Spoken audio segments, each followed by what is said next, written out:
வாழ்க வையகம், வாழ்க வையகம், வாழ்க வளத்துடன் உலகெங்கும் இருக்கும் நமது யூடியூப் குடும்பத்தினருக்கு டாக்டர் டிவைன் தினேஷன் அன்பான வணக்கங்கள். சரிங்க, மே மாத பலன், அதாவது நம்மளுடைய தமிழ் புத்தாண்டு ஆரம்பித்து அடுத்த மாதம் மே மாத பலன் பார்க்க போகிறோம். சித்திரை வைகாசி 2 மாதமும் வருது இதில். ஓகே, சூப்பரான மாதம். ஏன்னா மே ஃபஸ்ட்டே எப்படின்னா தொழிலாளர்கள் தினம். முதல்ல எல்லாருமே தொழிலாளர்கள் தான். ஹவுஸ் ஒய்ஃபாக இருந்தால் கூட வீட்டில் அவங்களுக்கு தான் வேலை ஜாஸ்தி. அதனால் எல்லாருக்கும் ஃபஸ்ட்டு தொழிலாளர் தினம் வாழ்த்துக்கள் ஒன்று. ரெண்டாவது, கள்ளழகர் ஆற்றலில் எழுந்தருள்றது பெருமாள், அவருக்கான நல்ல விசேஷ நாள் மே 1. மே 30, 31 நம்ம தமிழ் கடவுள் முருகனுடைய வைகாசி விசாகம், சரியான பவர்ஃபுல் டே, பீக் பவர். முருகர்லாம் அந்த டைமில் அவர் பிறந்ததே என்னென்னா விசாக நட்சத்திரம், பீக் பவரில் இருப்பார். ஸோ இந்த மாதம் ஆரம்பிக்கிறதுலேருந்து முடிகிற வரைக்கும் பயங்கரமான ஃபெஸ்டிவல் தான், புனிதமான மாதம். சரி, இந்த புனிதமான மாதத்தில் நமக்கு எப்படி இருக்குது, நம்மளுடைய ரெகுலரான லைஃப் எப்படி இருக்குது, எந்தெந்த விஷயம்னா நம்மளுக்கு சாதகமாக இருக்குது, அதில் ஜெயிக்கலாம், எந்தெந்த விஷயத்துலலாம் நான் கொஞ்சம் உஷாராக இருக்கணும் அதை பார்ப்போம். இதில் எந்தெந்த தெய்வத்தை வழிபடணும், என்னென்ன பரிகாரங்கள் இல்லை என்னென்ன வழிமுறைகள்லாம் நான் பண்ணேன்னா எனக்கு இந்த மாதம் சூப்பராக இருக்குன்றதை ஒவ்வொன்றா பார்த்து வருவோம். வாங்க. மேஷ ராசி லக்னக்காரங்களுக்கு எப்படி இருக்குங்க? சூப்பராக இருக்குங்க நம்மளது. ஏன்னா உங்களுக்கு இப்போ சூரியன் உங்கள் வீட்டில் இருக்கார், கொஞ்சம் கோவம் டென்ஷன்லாம் இருக்கும். அடுத்த மாதம் சூரியன் மூவ் ஆகிடுவார். அடுத்த மாதம் உங்கள் 2ஆம் வீட்டெல்லாம் சூரியன் புதன்லாம் இருக்குது. சூரியன் புதன்னாவே புத்த ஆதித்ய யோக் அப்படின்னு சொல்லுவாங்க. அப்போனா நம்ம யோசிக்கிற விஷயங்கள் கொஞ்சம் தெளிவாக யோசிப்போம். இப்போ 2ஆம் வீட்டில் உங்களுக்கு இருக்குன்னா பணம் சம்பந்தமாக, குடும்பம் சம்பந்தமாலாம் கொஞ்சம் தெளிவாக யோசிப்பீங்க. தெளிவாக யோசித்து ஸ்கெட்ச் போட்டு பண்ணுவீங்க. இது ஒன்று. 3ஆம் வீட்டிலலாம் குரு சுக்கிரன் இருக்காங்க. குரு சுக்கிரனும் நல்ல யோகத்தை தரும். சரிங்களா? ஸோ நீங்கள் எடுக்கிற முயற்சிகள்லாம் நல்ல வின் பண்ணுவீங்க. ஸோ முயற்சி ஸ்தானம் நல்லா இருக்குது, தனஸ்தானம் நல்லா இருக்குது.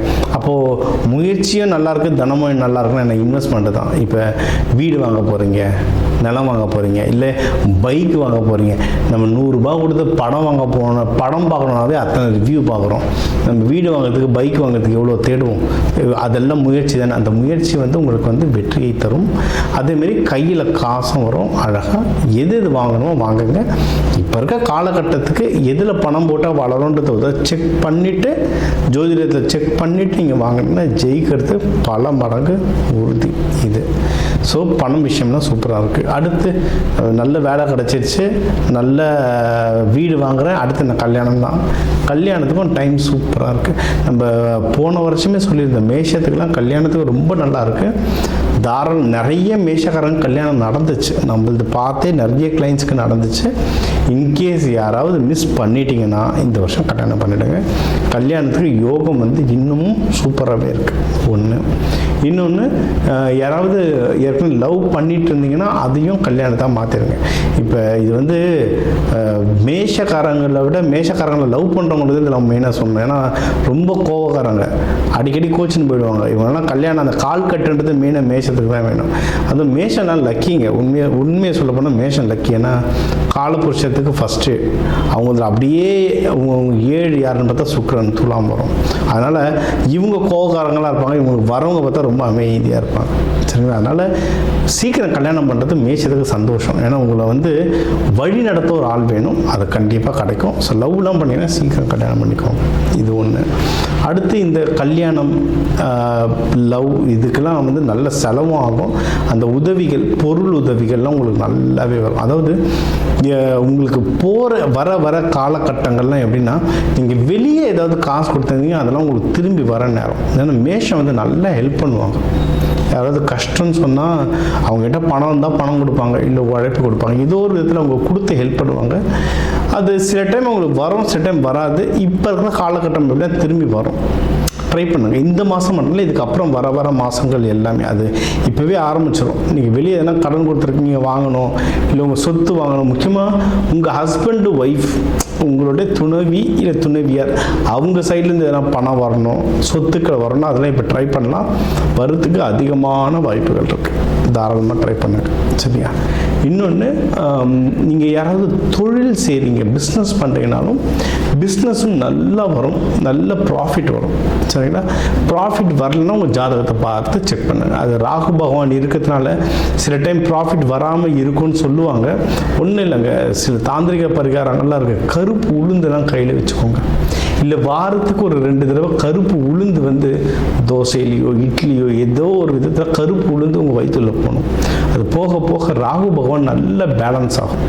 ஒன்று தெய்வமாக பார்க்கலாம், இன்னொன்று கிரகமாக பார்க்கலாம். கிரகமாக பார்த்தீங்கன்னா அந்த சில வீட்டிலையே நம்ம கிச்சன்லேயே நிறைய தானியங்கள் இருக்குது. அதை கரெக்டாக யூஸ் பண்ணாலும் இந்த கிரகங்கள் நல்ல பேலன்ஸ் ஆகும். அது ராகு பகவானுக்கு கருப்பு உளுந்து சாப்பிட்டுட்டு வாங்க, லைஃப் வந்து சிறக்கும். நீங்கள் வந்து எதில் உஷாராக இருக்கணும் அப்படின்னா, வேலைக்கு போகிறவங்க கொஞ்சம் உஷாராக இருக்கும். ஏன்னா அதை சொன்ன மேஷத்துக்கு வந்து நம்ம பஞ்சாயத்தில் மாற்றத்தை விட ஊருக்காக போய் நின்று பஞ்சாயத்தில் மாற்றது தான் ஜாஸ்தி. ஊரில் இருக்கவங்களுக்கு மச்சான் இங்கே வாடா பிரச்சனைனா நம்ம டபக்குன்னு ஓடிடுவோம். சம்மந்தமே இல்லாதவங்க கூப்பிட்டா கூட அவங்களுக்குன்னு போய் ஓடுவோம். அதில் தான் பிரச்சனை மாட்டுறீங்க. இப்போ வந்து நம்ம வீரத்தை காட்டுற நேரம் கிடையாது. அதுவும் முக்கியமாக வேலை செய்கிற இடத்துல வீரத்தை காட்டுற நேரம் கிடையாது. அமைதியாக இருங்க. நம்ம வந்து சாதிக்கிற நேரம். எவ்வளோ அமைதியாக இருக்கீங்களோ அவ்வளவோ நீங்கள் வந்து வேலை செய்கிற இடத்துல ஜெயிச்சுட்டு வரலாம். அதேமாரி குடும்பத்துலேயும் அதேமாதிரி தான், பசங்கக்கிட்டேயும். சில பேர்லாம் மேஷம் வந்து பாசம் எவ்வளவு காட்டுறாங்களோ அவ்வளவும் அடிக்கவும் செய்வாங்க குழந்தைங்களை. சில பேர் வீட்டிலலாம் அப்பா வந்து பெல்ட், இப்போ யாரும் அடிக்கிறது இல்லை, நாங்களாம் பெல்ட்டு சீப்பு எல்லாத்துலேயுமே அடி வாங்கியிருக்கோம். நல்லா அடிப்பாங்க, கொஞ்ச நேரம் பொறுத்து ஐஸ்கிரீமும் வாங்கி தருவாங்க. அதெல்லாம் பக்கா மேஷம். சரிங்களா? அதனால் இந்த குழந்தைங்க கிட்ட இப்போ டென்ஷன் ஆச்சுன்னா நீங்கள் பொறுமையாக வெளியே போயிட்டு அங்கே உட்காந்துட்டு டீ சாப்பிட்டுட்டோ ஏதாவது ரிலாக்ஸ் பண்ணிட்டு வாங்க. குழந்தைங்க கிட்ட கோவத்தை காட்டாதீங்க. நீங்கள் பொறுமையாக இருக்க ஆஃபீஸு வீடு ரெண்டுத்துலேயுமே சந்தோஷம் வந்து ரொம்பவே ஜாஸ்தியாகுங்க. சரிங்களா? இதுக்கு வந்து நீங்கள் வந்து மெயினாக தவம் யோகா பண்ணி நல்லது. நம்ம மேஷம் அவ்வளோ சீக்கிரம் உட்கார மாட்டோம். தவம் பண்ணுறதுலாம் 5 நிமிஷத்துக்கு மேலே ஒரு இடம் உட்கார மாட்டோம். ஆக்டிவிட்டி பண்ணுங்க. இப்போ அதை சொன்னேன். இப்போ முருகன் கோயிலில் இப்போ நிறைய பேர் கேட்பாங்க, முருகன் வந்து பால் குடம் எடுக்க சொன்னாரா, வேல் குத்த சொன்னாரான்லாம் கேட்பாங்க. என்னென்னா எல்லா ராசிக்காரங்களும் வருவாங்க முருகன் கோயிலுக்கு. எல்லாரையும் பஜனை பாட சொன்னால் பாட மாட்டாங்க. சில பேருக்கு மிதுன ராசியாக இருந்தால் பஜனை பாட பிடிக்கும், கும்பராசியாக இருந்து தவம் பண்ண பிடிக்கும். மேஷத்துக்குலாம் எப்படின்னா பால் குடம் தூக்குறது, பாத யாத்திரை போகிறது, வேல் குத்துறது, ஆக்டிவிட்டி. அவங்களுக்கு எனர்ஜி ஜாஸ்தியாக இருக்கும். உடம்புல வந்து எனர்ஜி, ஏதாவது ஒரு ஆக்டிவிட்டி பண்ணணுன்றது எனர்ஜி ஜாஸ்தியாக இருக்கும். ஸோ நீங்கள் வந்து மலை ஏறுங்க. மலை மேலே இருக்கும்போது குன்று இருக்கும் இடமெல்லாம் குமரன் இருப்பார். எங்கெங்கெல்லாம் மலை மேலே இருக்கும் பாத யாத்திரையாக நடங்க, மலை மேலே ஏறுங்க. இல்லை கொஞ்சம் தூரத்துலேருந்து ஒரு 2 கிலோமீட்டருக்கு முன்னாடி, இப்போ நான் கிரிவலம்லாம் போனேன்னா கோவில் கிட்டலாம் இல்லை, ரொம்ப இப்போலாம் பஸ் ஸ்டாண்ட்லேயே தூரமாகிடுச்சு பஸ் ஸ்டாண்டு. அங்கேருந்து ஆட்டோலாம் அப்படி கொண்டு நடந்தே போயிடுவேன். எப்படியும் அங்கே போய் நடக்க தான் போகிறோம், இங்கேருந்து நடப்போமேனு ஆரம்பிச்சிடுவேன். அந்தமாதிரி கோவிலுக்கு முன்னாடியே இறங்கிட்டு நடங்க. இங்கே ஃபிசிக்கலாக ஆக்டிவிட்டி பண்ண பண்ண பண்ண உங்கள் மனசும் உடலும் ஒருநிலைப்படுத்தும். நீங்கள் வந்து வாழ்க்கையில் முன்னேறதுக்கு சரியான வாய்ப்புகள் இருக்குது. தெய்வ வழிபாடு அப்படின்னு கேட்டிங்கன்னா முருகர் தான். முருகர், வள்ளி தேவானி, இவங்க துர்க்கை அம்மன் இருக்காங்க. செவ்வாய்க்கிழமை செவ்வாய் தீபம் போட்டு அரளிப்பூ கொடுத்து தீபம் போட்டு வேண்டிட்டு வாங்க. வைகாசி விசாகம் வருது. இந்த ஃபங்க்ஷனை தவற விடாமல் கண்டிப்பாக போயிட்டு முருகனை போயிட்டு வேண்டிட்டு வாங்க. அந்த கோவிலில் பக்கத்தில் எந்த முருகன் கோயில் இருக்கோ அந்த முருகன் கோயிலில் போய் வேண்டிட்டு வாங்க. சூப்பராக அமையும் இந்த மாதம். இப்போ வந்து உங்கள் ராசிக்கு வந்து முக்கியமான தகவல் எல்லாமே பார்த்தோம். என்னென்ன ஓவராலாக எப்படி இருக்கும், பணம் எப்படி வரும், கடன் வாங்கலாமா வாங்கக்கூடாதா, வேலையில் முன்னேற்றம் எப்படி இருக்கும், தொழில் முன்னேற்றம் எப்படி இருக்கும், யாருக்கு கல்யாணம் நடக்கும் நடக்காது, என்ன பண்ணால் கல்யாணம் நடக்கும், மகப்பேறு பற்றி, உடல்நிலை, இந்த கோர்ட்டு கேஸு, சண்டை சச்சரவு எல்லாம் ஒரு வாழ்க்கையில் வர முக்கியமான பிரச்சனைகள், முக்கியமான விஷயங்கள் எல்லாத்தையும் பார்த்துட்டோம். இப்போ நம்ம உலகத்தில் பார்த்திங்கன்னா ஒரு 12 கோடி தமிழர்களாவது இருப்பாங்க. ஒரு ராசி ஒரு கோடின்னு எடுத்தாலும் அவ்வளோ பேருக்கும் நம்ம வந்து பொது பலன்னு சொல்லியிருக்கோம். கைரேகை மாதிரி ஒவ்வொருத்தருக்கும் அவங்களுடைய சார்ட், ஜோதிடம் வந்து அவங்களுக்கு மாறும். சரிங்களா? இப்போ நம்ம பொது பலன் சொல்லியிருக்கோம். இதில் உங்களுக்கு எது மேட்ச் ஆகுதோ, இல்லைன்னா உங்களுக்கு வந்து வீட்டில் ஒரு முக்கியமான விஷயம், சார் கல்யாணம் நடக்க போகுது, இல்லை இப்போ நிறைய பேர் இந்த ஐவிக்கு வருவாங்க.